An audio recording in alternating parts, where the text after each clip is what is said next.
मुळामध्ये हा जिल्हा खऱ्या अर्थानं हा पुरोगामी जिल्हा आहे. पुरोगामी विचारांचा हा जिल्हा आहे.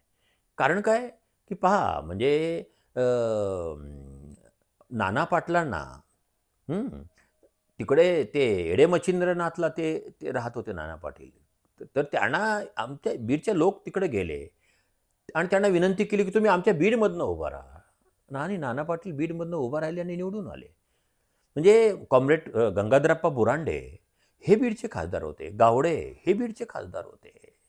बाहेरचे असणारे बबनराव ढाकणे हे बीडचे खासदार होते. म्हणजे बीडने कधीही अ, विचारांना महत्त्व दिलेलं आहे बीडनी. बीडने कधीही जातीला आणि धर्माला अजिबात महत्त्व दिलं नाही.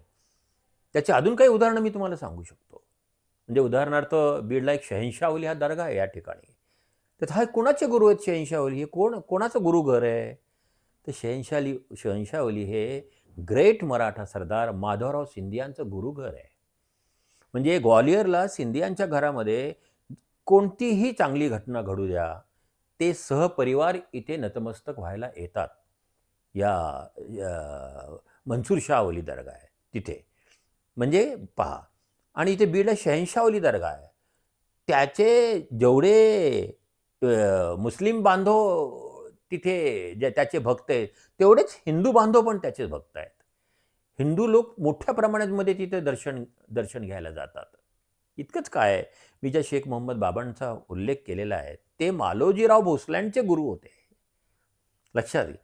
तर अशा प्रकारे हा जिल्हा खऱ्या अर्थानं या जिल्ह्याला एक सहिष्णुतेची, समानतेची, राष्ट्रीय एकात्मतेची, सर्व धर्म समभावाची फार मोठी पार्श्वभूमी या जिल्ह्याला मिळालेली आहे. तर अशी ही भूमी सगळ्या अर्थानं फार सकस अशी भूमी आहे.